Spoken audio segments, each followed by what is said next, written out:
राज्य के पास ताकत तो बहुत है, लेकिन आप लोगों के पास इरादे भी कुछ कम नहीं है। आप लोग याद कर रहे हैं उसे, इस 1000 दिन को आपने यूं खाली जाने नहीं दिया। याद करके बता दिया कि नाइंसाफियां जहां जहां दर्ज है हम उन्हें पहचानते रहेंगे, उनके बारे में हम लौटते रहेंगे और लोगों को बताते रहेंगे।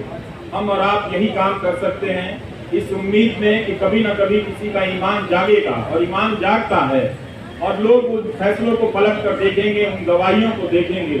दिल्ली पुलिस में भी बहुत सारे अच्छे लोग हैं, वो लोग समझेंगे कि उनके हाथ से किस तरह की नाइंसाफी हो रही है। उनकी रातों की नींद भी खराब होगी किसी वक्त में, जब वो खुद किसी नाइंसाफी के दौर से गुजर रहे होंगे, तो अपने द्वारा की गई नाइंसाफियों को याद तो करेंगे।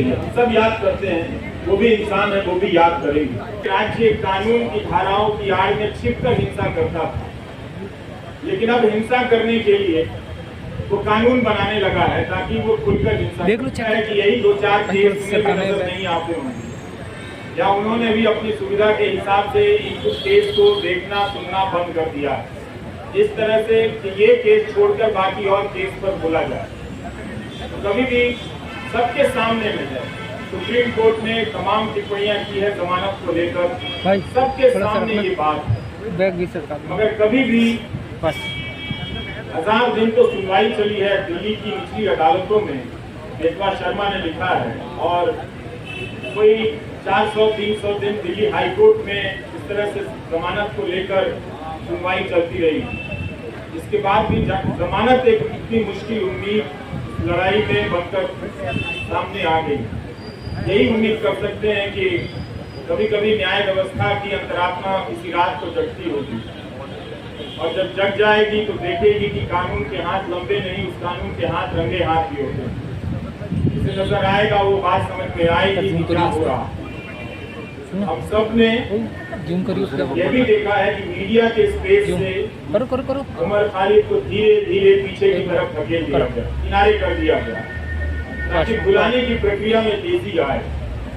मैं अक्सर सोचता हूँ कि जो लोग शुरू में बोला करते थे, वो लोग आगे चलकर बोलने की प्रक्रिया से ऊब गए, या उस प्रक्रिया के सहयात्री हो गए, जिसने ये तय किया है कि हम जब किसी के साथ इस तरह की यातना करेंगे, इन धाराओं में उसे बंद कर देंगे, उसे भूल जाना होगा, उसे उसके हाल पर छोड़ देना होगा। उमर खालिद की जितनी भी तस्वीरें आई इस दौरान, जहां भी छपी या चंद वीडियो में नजर आए, मैंने एक हंसता हुआ लड़का देखा, लेकिन उस हंसी को देखकर अपने भीतर उदासी भर जाती थी कि हंसी जो है वो अपने लिए नहीं, वो हम सब के लिए छोड़कर जा रहा है। या आप शायद अपनी जिंदगी में सामान्य होंगे, इस वक्त एक ओवल में फालतू का मुकाबला चल रहा है, इंडिया ऑस्ट्रेलिया के मैच में ट्वीट करके अपने आप को क्रिकेट प्रेमी जता रहे होंगे।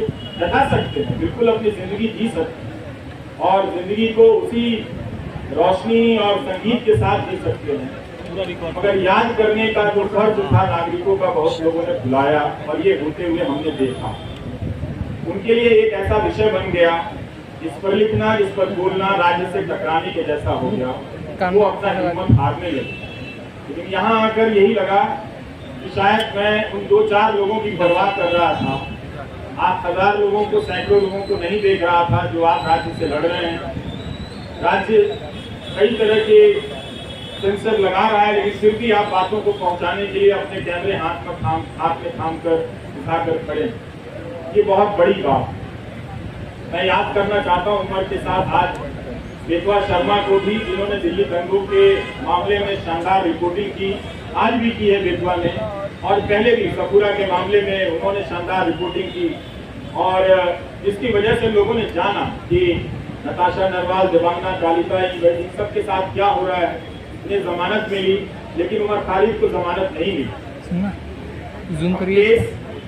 इस केस के बारे में इस तरह से आज बेतवा ने लिखा है कि दिल्ली पुलिस की गवाहियों में, इसकी दलीलों में कितने अंतर्विरोध, अंतर पाए गए हैं, ये सब डॉक्यूमेंटेड है।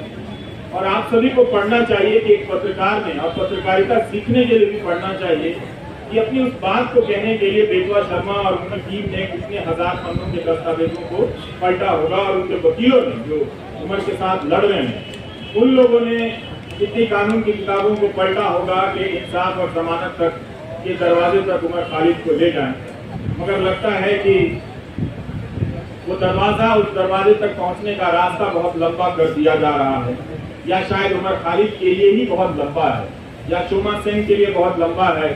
सेन स्वामी के लिए तो दरवाजा कभी उस दरवाजे तक पहुंच ही नहीं पाए, इस दुनिया से चले गए। और भीमा कोरेगांव केस में क्या हो रहा है ये सब हम सब देख रहे हैं। नेहा मसीह ने कितनी बार इन सब चीजों को याद करने की जरूरत है। वॉशिंगटन पोस्ट के जरिए रिपोर्ट की कि भीमा कोरेगांव केस में लोगों के कंप्यूटर में फर्जी फाइलें डाल दी गई, जिससे उन्हें प्रधानमंत्री की हत्या की कथित साजिश के आरोप में आरोपी बनाया जा सके, और लोग इन धाराओं में, इस मामले में कई महीनों से जेल में हैं। इसलिए उमर को याद करना, उमर के साथ साथ इन तमाम मामलों में बंद कर दिए गए लोगों को याद करना भी है। और ये अच्छी बात है कि रोना विल्सन को कोई याद नहीं कर पाता है, शोमा सेन को कोई याद नहीं कर पाता है। वो कुछ बंदिशें लगी हैं, याद करने वालों ने अपने लिए कुछ कायदा चुन लिया है कि हम इन्हें याद करेंगे, इन्हें याद करने में ज्यादा सुरक्षा है, इन्हें याद करने में ज्यादा खतरा है, तो अपनी सुविधा के हिसाब से किसी को याद करते हैं, किसी को याद नहीं करते। तो उसमें उमर खालिद की जगह अब भी ऐसी बनी हुई है, आप लोगों ने बना कर रखा है कि आप लोग उसे याद करेंगे, और जब भी उसे याद करेंगे उसके चेहरे के साथ साथ इन सभी चेहरों का चेहरा सामने आएगा। और आपके पिता SQR इलियासी जी, जब हम अपनी रिपोर्टिंग की दुनिया में कदम रख रहे थे, तो आपके पास न जाने कितनी मर्तबा हम लोग अपने कैमरे को लेकर गए हैं, और एक जिम्मेदार नागरिक के तौर पर आपके बयान लेने के लिए मैंने आपकी चौखट पर तमाम बड़ी मीडिया को देखा है, जो अब शायद आपसे दूरी बनाता होगा, किसी एहतियात की चिंता में या किसी सरकार की चिंता में, वो जो भी है। लेकिन प्रेस क्लब की ये सभा आश्वस्त करती है कि राज्य के पास ताकत तो बहुत है, लेकिन आप लोगों के पास इरादे भी कुछ कम नहीं है। आप लोग याद कर रहे हैं उसे, इस 1000 दिन को आपने यूं खाली जाने नहीं दिया, याद करके बता दिया कि नाइंसाफियां जहां जहां दर्ज है हम उन्हें पहचानते रहेंगे, उनके बारे में हम लौटते रहेंगे और लोगों को बताते रहेंगे। हम और आप यही काम कर सकते हैं, इस उम्मीद में कि कभी न कभी किसी का ईमान जागेगा, और ईमान जागता है, और लोग उन फैसलों को पलट कर देखेंगे, उन गवाहियों को देखेंगे। दिल्ली पुलिस में भी बहुत सारे अच्छे लोग हैं, वो लोग समझेंगे कि उनके हाथ से किस तरह की नाइंसाफी हो रही है। उनकी रातों की नींद भी खराब होगी किसी वक्त में, जब वो खुद किसी नाइंसाफी के दौर से गुजर रहे होंगे, तो अपने द्वारा की गई नाइंसाफियों को याद तो करेंगे। सब याद करते हैं, वो भी इंसान है, वो भी याद करेंगे। लेकिन उमर खालिद के लिए लगता है कि सब कुछ एक कठोर दरवाजा बना दिया गया है, लकड़ी का ऐसा दरवाजा जहां इंसान नहीं खड़ा है, लकड़ी का कुछ लकड़ी की मूर्तियां ही बनी हुई हैं, वही फैसले ले रही हैं, उनका शायद दिल नहीं धड़कता। हम कोशिश करते रहेंगे कि उमर खालिद के साथ जो मामला है उसको उठाते रहें, आप लोग बोलते रहें। बोलने के लिए बहुत जरूरी है कि इस केस के डिटेल में जाएं, जिस तरह से देवा शर्मा ने आज रिपोर्टिंग की है। इतनी बड़ी मीडिया की फौज है दिल्ली शहर में, पूरे देश की मीडिया को खत्म कर दिया गया कि दिल्ली में मीडिया है, क्योंकि नेशनल मीडिया है, वो राज्यों और जिलों की परवाह करता है। लेकिन अंत में ये नेशनल मीडिया भी खत्म हो गया, और आज आपके बीच उसकी मौजूदगी नजर नहीं आती। कोई हाथ उठाकर नहीं कह सकता कि हाँ वो यहाँ पर खड़ा है, उसके चैनल पर उसका लाइव प्रसारण हो रहा है। अगर कोई ऐसा है तो उसके लिए ताली बजा दीजिएगा, नहीं तो आप सब अपनी निष्ठा और अपने कर्तव्य निष्ठा के प्रति खुद ही ताली बजा दीजिए, आपके लिए तो कोई आएगा नहीं। इस ग्रुप में आप लोगों ने इतनी मेहनत की है, बहुत बहुत शुक्रिया कि हम सब ने आज उमर खालिद को याद किया है। ट्विटर पर जिन लोगों ने लिखा है जो यहाँ नहीं आए हैं, उनकी सॉलिडारिटी को भी स्वीकार करना चाहिए, उसे भी मंजूर करना चाहिए, उसे भी एक तरह से उसकी पहचान होनी चाहिए। कैसे तमाम अनजान लोगों के जरिए भी ये बात दुनिया तक फैलती है कि एक नौजवान लड़के को जिसकी PhD, चार्जशीट से पहले अदालतें उसकी PhD पढ़ लें तो उसके बारे में नजरिया बदल सकता है। लोग देख सकते हैं कि वो एक छात्र के रूप में कैसा रहा होगा। उमर खालिद की दोस्त आकांक्षा अपेक्षा प्रियदर्शनी का मैं एक नोट पढ़ रहा था कि जब वो मिलने गई और उमर खालिद ने बताया कि कोविड के दौरान सुप्रीम कोर्ट के आदेश से कई लोगों को जेल से बाहर जाने की इजाजत दी गई, और जब वो लौट कर आए तो उन्होंने पूछा कि आप अभी तक यहीं हैं। मतलब उस महामारी में भी किसी को ये याद रहा कि ये कोई उमर खालिद है जिसे बाहर नहीं भेजना है। उस महामारी में भी उसकी पहचान याद रखी गई, इसकी निशानदेही को याद रखा गया। इस तरह की नाइंसाफियां जो एक आम कैदी को मिलनी चाहिए वो भी उसे नहीं मिलती नजर आ रही है। ये बहुत चिंता की बात है।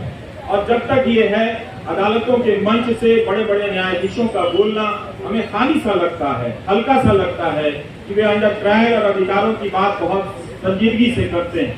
कई बार ऐसा लगता है कि शायद वो बात कहने के लिए करते हैं, नहीं तो ये बात अपने फैसलों में ही पलट कर देख लेते कि जब सबके लिए वो फैसला हुआ था तो क्यों इस व्यक्ति के लिए, क्या वो व्यक्ति इतना ज्यादा खतरनाक है। मीडिया अगर धारणा बना दे, मोदी मीडिया का एक है, रोज दंगाई मानसिकता फैलाता है, उसके खिलाफ कोई कार्रवाई नहीं, और उस तरह के एंकरों से किसी को देशद्रोही बना दिया जाता है। उस पर राज्य व्यवस्था और न्याय व्यवस्था उसे लेकर इतना क्रूर हो जाती है, कोई दया भी नहीं दिखाती है, उसका प्रदर्शन नहीं करती। हमारे तमाम न्यूज चैनलों के एंकरों ने बुलंदशहर के मामले में क्या हाल किया आप सभी ने देखा। वो कल्पना कर लेते हैं कि मूर्तियां जिन्होंने खंडित की वो किस समुदाय के हों, वो रिपोर्टिंग अब नहीं करते। इसी तरह से उन्होंने उमर खालिद के बारे में कल्पना कर ली और उसे वास्तविकता में बदल दिया। ये तो गनीमत है कि वहां की पुलिस डिपार्टमेंट को ये बात समझ में आ गई कि कुछ खतरनाक चीजें हैं। वो अपराधी पकड़े गए और उनके धर्म का धर्म कुछ और निकल आया। नहीं तो पता नहीं वो एंकर उस घटना के बहाने समाज में कितनी जहर और कितना आग फैला दिया हो, और किस तरह के खेल खेले जा रहे हैं इस तरह से। तो इन बातों को देखना है, समझना है कि उमर खालिद एक बहुत बड़ी साजिश का शिकार हुआ है, जिसके तहत तंत्र ने अपना पहला परीक्षण किया कि क्या किसी निर्दोष छात्र को इस तरह से चिन्हित कर, देशद्रोही बताकर, उसे एक तरह से देश के लिए खतरे के रूप में प्रोजेक्ट कर उसे जेल की सलाखों के पीछे भेजा जा सकता है। और ये उनका परीक्षण उमर खालिद के मामले को देखकर या भीमा कोरेगांव के केस को देखकर लगता है कि सफल हुआ।